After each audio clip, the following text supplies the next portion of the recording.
tegak berdiri untuk masa depan, memadukan dan mengembangkan keislaman, keilmuan dan keindonesiaan.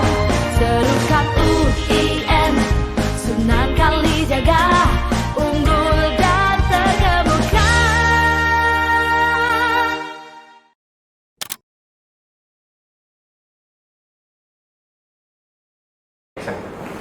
Oke, assalamualaikum warahmatullahi wabarakatuh.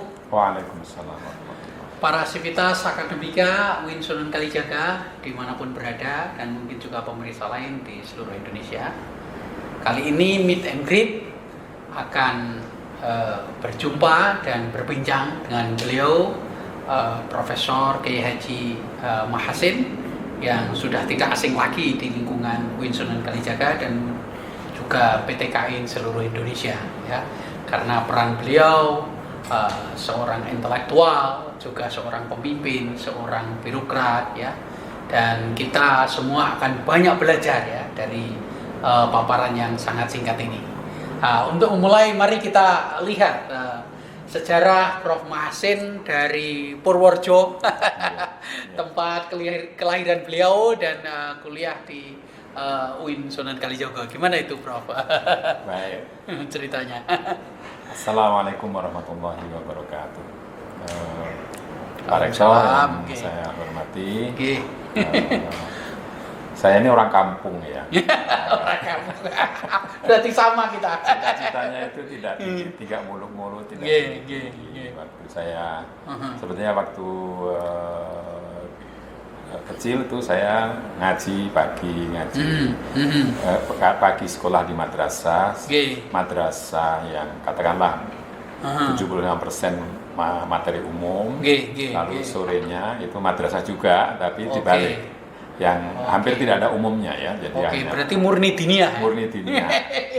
Nah, ketika lulus pendidikan guru agama, ya sekarang mungkin madrasah aliyah. Saya sebenarnya ikatan dinas, artinya begitu lulus itu harusnya mengajar, tapi waktu itu tahun 73 pemerintah mungkin tidak punya uang, tidak ada yang diangkat dari angkatan saya itu. Ya, 73 sudah lulus PGA. Lalu 72 saya lahir. Berarti saya usia setahun dengan lulus PGA itu. Jadi saya mau pilihan saya itu sebenarnya saya mau ke pesantren modern macam Gontor atau apa gitu saya. PGA-nya Purworejo gitu, Bro? Purworejo. Iya. Tapi ibu saya, ayah ibu saya tidak punya uang untuk biaya itu. Kalau jauh-jauh, ya akhirnya oke, kamu ke Jogja saja. Jogja. Saya mau, kalau begitu saya mau ke UGM. Jangan. Ibu saya bilang, cah desa iki nang belajar agama wae. Akhirnya saya ke Jogja, saya tanya-tanya, sebenarnya agak tidak benar juga, ya. Saya itu ingin masuk, ingin tes IAIN, tapi kalau tidak lulus, saya akan ke UGM. Gitu. Oh, begitu. Dibalik ini. Jadi saya tanya mana yang paling sulit fakultas di IAIN itu, apa yang paling sulit? Diberitahu fakultasnya itu fakultas adab, katanya. Kenapa? Karena dekannya itu Syekh Khazin Siraj waktu itu, dosennya itu orang Mesir yang tidak bisa bahasa Indonesia.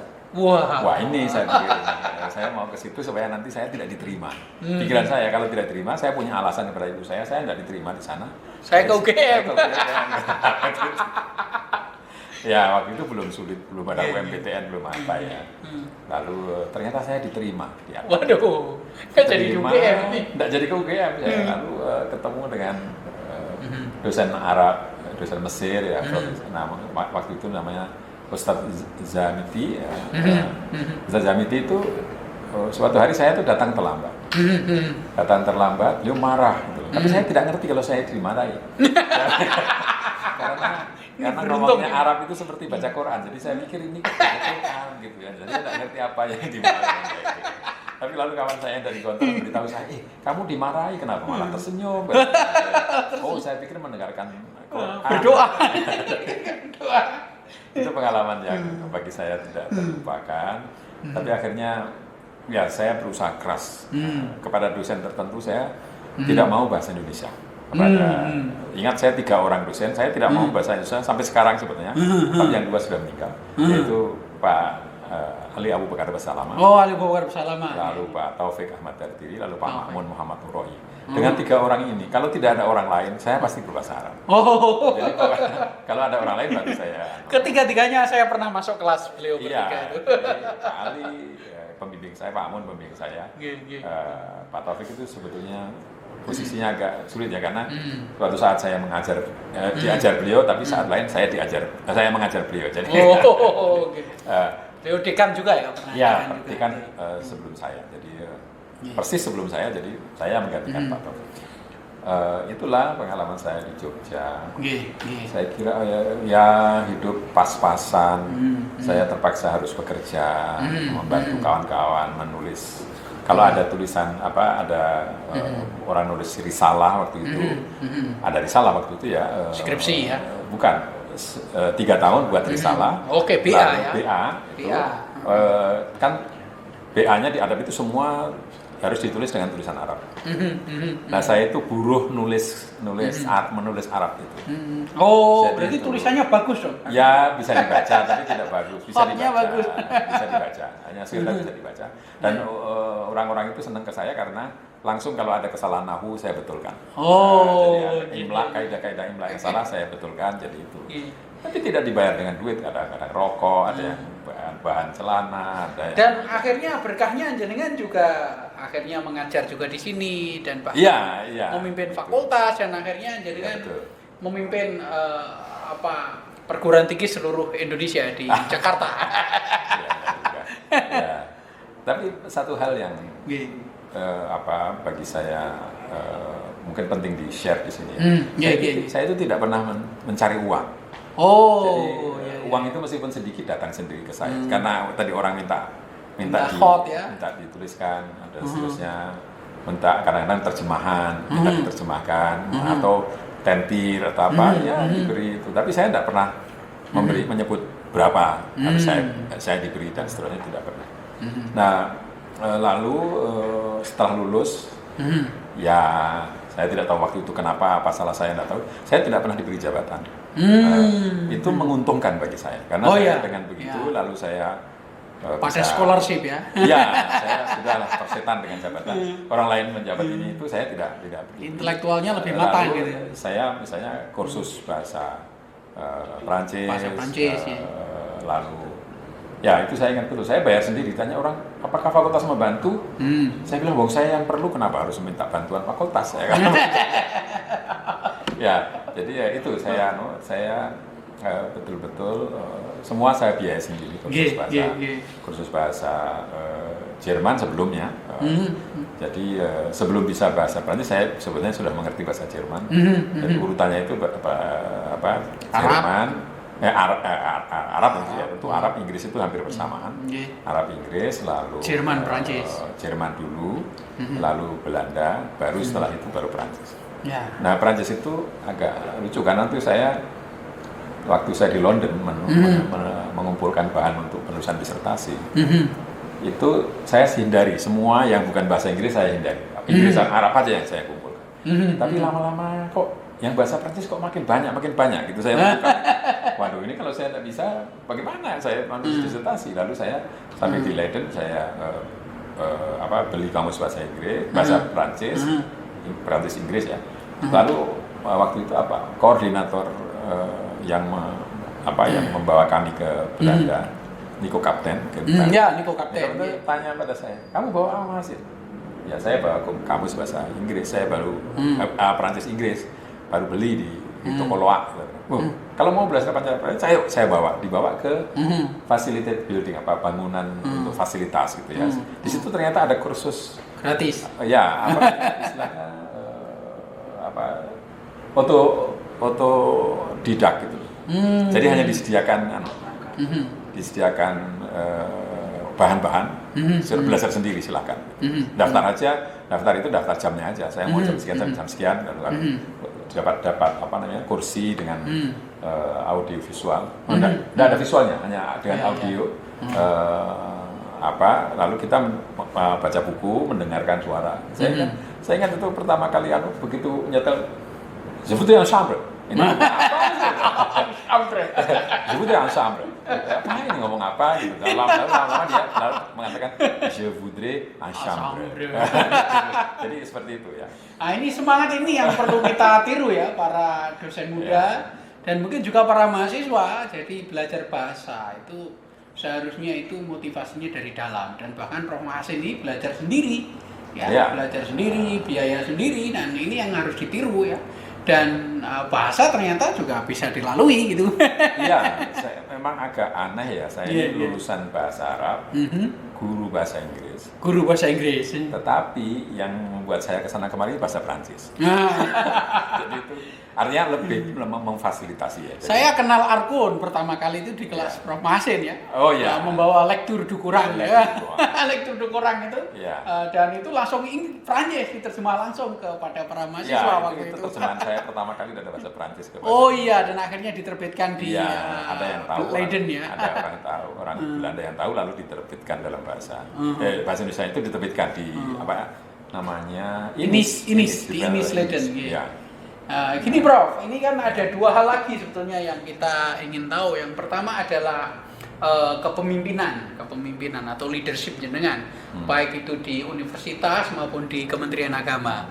Yang kedua adalah isu tentang antar iman. Ya. Mungkin dari kepemimpinan dulu mungkin supaya berbagi ini. Saya itu sebetulnya tidak tahu ya, hidup ini saya jalani begitu saja. Oh, okay. Jadi saya tidak pernah mimpi menjadi pejabat, tidak pernah menjadi pemimpin. Jadi saya jadi katakanlah ada pejabat sebelum saya di Kementerian Agama yang karena dianggap bersalah oleh menteri lalu dicopot. Nah itu ada 2 bulan mungkin kosong direktorat direktorat pendidikan tinggi Islam, pendidikan tinggi Islam. Ya, pendidikan Islam itu pas saya di Perancis. Jadi saya pas ngajar di lembaganya namanya ISME, semacam ISIM di Belanda, tapi studi masyarakat Islam dan masyarakat itu Muslim yang menerbitkan Archipel itu ya? Gandengannya, tapi bukan yang menerbitkan Archipel itu tapi ya? orang Archipel dengan orang ISME itu banyak berhubungan. Karena Okay. ISME itu lebih umum. Kalau Archipel kan khusus Indonesia. Kalau ini ada Aljazair, ada Oryang lah ya, Oryong lah ya. Banyak Islam. Jadi itu di Islam di Monde Musulman. Jadi lembaga kajian Islam dan dunia Muslim. Nah, itu saya mengajar di situ. Itu karena saya mengedit terjemahan bahasa Prancis ke bahasa Indonesia tentang wali dan ziarah. Itu diterjemahkan sudah lama tapi belum diterbitkan. Lalu pas saya ke Prancis, saya ketemu dengan Henri Samberloire. Itu yang dia tanya bukunya bagaimana? Belum ada yang edit. Oke, kalau begitu saya yang edit. Saya pulang dari Prancis, André Veillard datang ke rumah, lalu saya edit itu. Edit, lalu tidak sampai 3 bulan selesai, lalu terbit. Jadi kalau tidak ada itu, André itu suka sekali dengan itu. Lalu saya diundang untuk mengajar sebagai dosen tamu. Banyak menulis tentang Nahdlatul Ulama kan? Iya. Sering datang ke kita juga kan? Iya, tapi sekarang tidak bisa karena sakit, tidak boleh sudah keluar. Sepuh juga ya Prof ya? Iya, dia baru saja. Yang tadi itu tentang leadership ya? Saya pulang menjadi direktur, menggantikan orang yang dicopot oleh Menteri Agama. Saya melihat ada 2 persoalan ya. Persoalan yang pertama itu, jadi direktur itu saya kira harus menunggui tempatnya. Maka saya 6 bulan pertama itu saya tidak mau diundang kemanapun, saya tidak mau. Hatta ke pesantren yang tempat saya belajar dulu diundang, saya tidak mau datang. Nanti kalau saya sudah tahu suasananya, saya baru mau keluar. Dan saya itu ya mungkin 3-4 bulan saya di situ melihat apa gitu. Saya lihat yang nomor 1 persoalannya itu adalah orang mengerjakan rutin saja. Jadi apa yang sudah dikerjakan itu dikerjakan, tidak ada inovasi apa. Bahkan anggaran itu tidak berubah. Jadi anggaran itu diktis namanya dulu. Diktis. Direktorat Perguruan Tinggi Islam. Itu anggaran 3 tahun terakhir ketika saya datang itu tidak berubah. Kok bisa tidak berubah? Saya kata begitu. Lalu oke, kita seminggu kita lihat Bagaimana kita membuat anggaran? Padahal saya tidak punya pengalaman. Tapi saya wajar saja lah kalau masa berbagi tidak ada perkembangan. Lalu saya, nah oleh Direktur Jenderal waktu dirjennya Pak Muhammad Ali mengatakan, nah ini masuk akal ini, masukkan aja. Jadi anggarannya itu meningkat 2 kali. Jadi tambahnya itu 100%.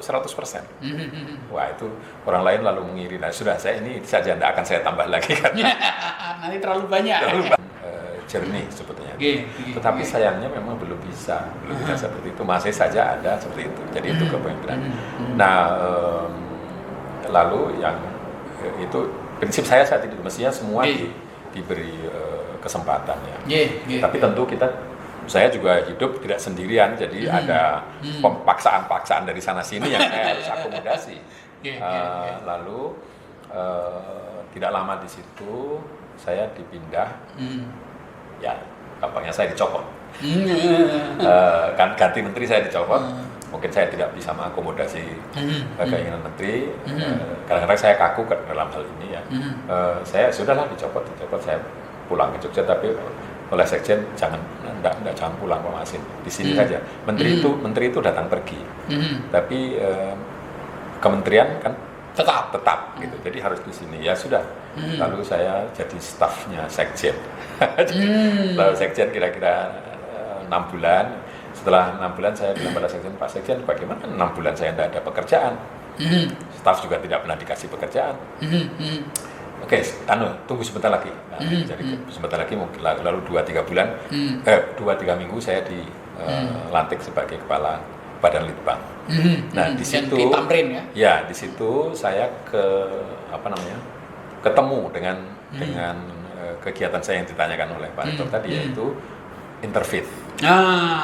Karena saya sebenarnya sudah dari kecil itu bertemu dengan orang berbeda agama. Waktu saya kecil ya sering masuk gereja, walaupun tujuannya hanya minta roti.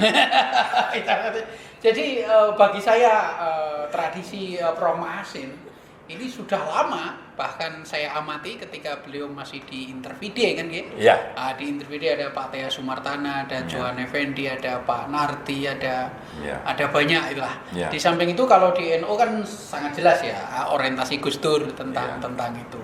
Saya kira tidak hanya karena jabatan itu ya, tapi karena jauh pengalaman yang sudah ada gitu. Dan ya waktu masih kecil, saya beberapa kali masuk gereja. Saya tidak tahu gereja apa waktu itu, tapi sekarang saya baru memperkirakan itu mungkin gereja Katolik karena ada dikasih roti komuni itu. Iya, roti ada wine itu dicelok. Iya, tapi ya saya waktu kecil ya hanya nakal saja jadi masuk gitu. Lalu ketika mahasiswa itu satu rumah itu ada Hindu, ada Katolik, ada itu Protestan. Di Jogja? Iya, di Jogja, dalam satu rumah. Itu di daerah mana itu? Di Samirono. Oh, oh iya jelas. Di Samirono itu rumah itu milik seorang Muslim, tetapi di situ tadi ada Katoliknya 3, aja mungkin sekitar 15 orang di situ. Katoliknya 3, ada penganut kepercayaan 1, ada Protestan 1, ada Hindu 1. Jadi, tapi hubungan kita baik-baik. Yang Hindu itu sering mengkritik saya, kenapa kamu ini kalau tidak puasa anggarannya paling sehari 100.000, kalau puasa kok jadi 150 kan? Karena beli kolak, beli apa? Jadi tambah tidak sederhana. Tambah tidak sederhana. Ya saya itu berdiskusi hampir setiap hari dengan orang yang berbeda-beda agama itu. Saya merasa tidak ada agama tidak memisahkan kami karena kami ini kan disatukan oleh sama-sama orang yang kos di situ, sama-sama mahasiswa, sama-sama orang Indonesia. Jadi yang menyatukan kami lebih banyak daripada agama yang memisahkan. Nah, ketika saya menjadi kepala Badan Litbang, itu pertama kali yang saya lihat adalah tidak ada satupun peneliti non Muslim.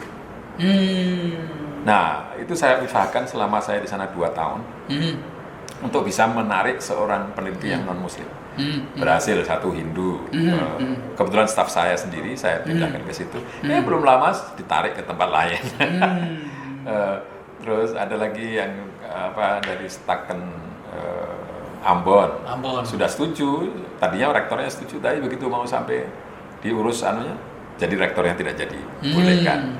Baru setelah saya keluar baru ada satu yang ke sana perempuan dari Medan. Devina atau siapa namanya saya lupa. Jadi itu sebagai kepala Badan Litbang saya berpikir bahwa Kementerian Agama itu harus melayani semua agama. Ya, yang 6 maupun yang lain-lain karena namanya Kementerian Agama. Ada 2 agama yang ingin diperlakukan dengan sama dengan yang lain-lain, yaitu agama Bahai dengan agama yang dari India itu Jain. Ya, Jainisme. Tetapi Jain tidak pernah ngurus. Bahai sudah diurus, saya sudah mengucap surat tanda tangani menteri dikirim ke Kementerian Dalam Negeri, tidak berhasil. Wallah, saya tidak tahu sekarang bagaimana. Tapi saya dengar bahwa yang selain yang 6 ini pun sekarang sudah MK, tidak MK 2017 kan? Iya, itu sudah boleh walaupun praktek birokrasinya masih di level ya, admin belum bisa. Ya. Ini saya ingin sekedar mengaitkan Prof. Mahsin dengan Prof. Mukti Ali ini.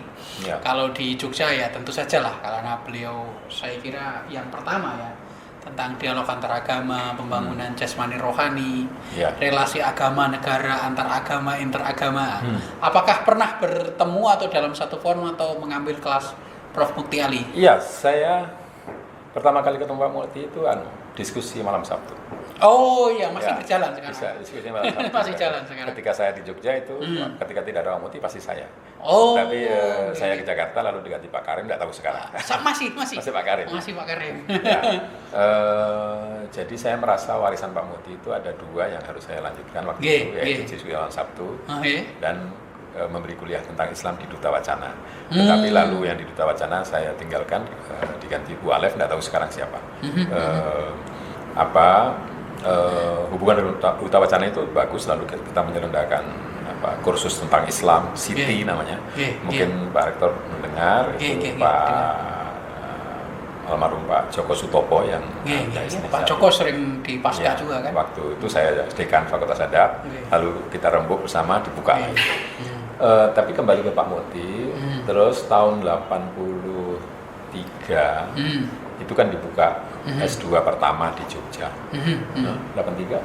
Enggak, mungkin bukan 83 ya. 84, 85 mungkin. Yang 83 itu Jakarta.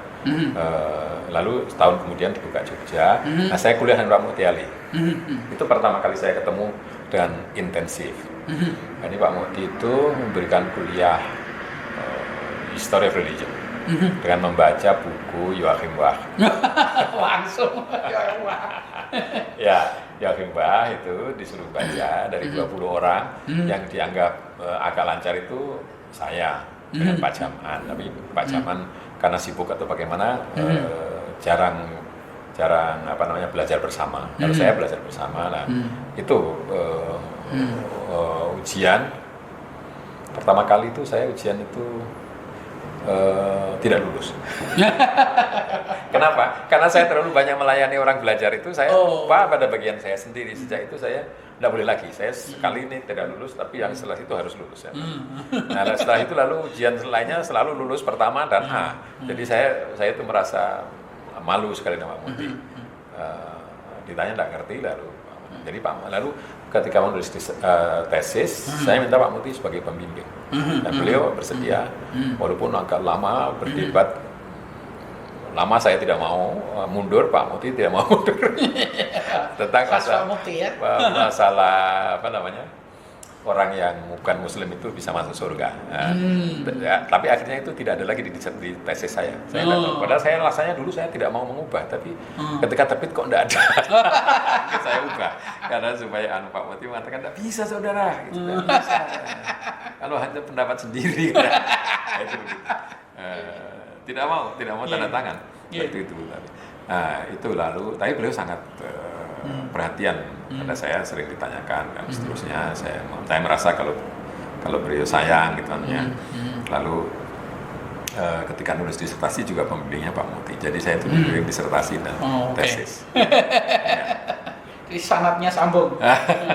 Untuk menutup acara ini saya kira Prof perlu memberi nasihat ya kepada para dosen muda dan mahasiswa apa yang mereka harus persiapkan semasa masih muda ya. Ya, saya kira ya membekali diri dengan sebanyak mungkin bekal. Kalau saya itu begitu. Uang itu memang penting, tetapi jangan itu yang dituju. Yang dituju ya kita bisa diakui sebagai ilmuwan lah begitu. Jadi kalau orang tanya misalnya tentang hubungan agama antar agama, itu dulu kenapa orang larinya ke saya, tidak ke Usuluddin? Padahal saya diadab. Kenapa itu? Itu mungkin karena saya lebih banyak ketemu dengan orang-orang.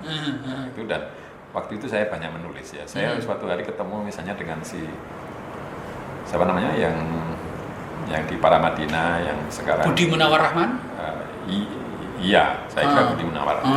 Saya ketemu Budi di Intervide, lalu saya memperkenalkan saya mahasiswa. Budi itu mengatakan saya sudah tahu katanya. Lu tahu dari mana? Saya baca semua tulisan Bapak tentang agama. Ya waktu itu jangan berhenti, yang penting itu jangan berhenti. Lalu jangan takut untuk dikatakan menyimpang atau berbeda dengan orang lain. Saya kira kalau dasarnya kuat, punya keyakinan yang kokoh, ya diungkapkan saja. Saya dituduh Mu'tazilah, dituduh bahkan ada yang menuduh kafir. Bagi saya tidak apa-apa. Memang dia Tuhan, saya itu saja. Dituduh kafir itu oleh orang yang justru cukup dekat dengan saya. Ya, tapi ya saya walaupun saya sering ngomongkan, tapi tidak apa-apa. Saya itu tidak berpengaruh apa-apa pada pendapat, kepada kebiasaan saya untuk menyampaikan pendapat. Ya, belajar saya kira itu kuncinya. Dan imbalan materi itu tidak terlalu dipikirkan lah. Ya kadang-kadang memang perlu. Kalau memang itu hak saya, tidak akan kemana-mana. Orang mengatakan Tuhan itu tidak akan salah alamat ketika memberikan. Sudah tercatat. Ya, mungkin begitu. Oke, Prof, terima kasih banyak. Tak terasa kita sudah hampir setengah jam berbincang-bincang. Untuk menutup ini, saya ingin Prof bersama saya mengucapkan semboyan UIN kita yang saat ini. Sebetulnya ini juga sudah lama, cuma dikatakan aja sekarang. UIN Sunan Kalijaga untuk bangsa, UIN Sunan Kalijaga mendunia. Mari kita bersama-sama, Prof. Oke.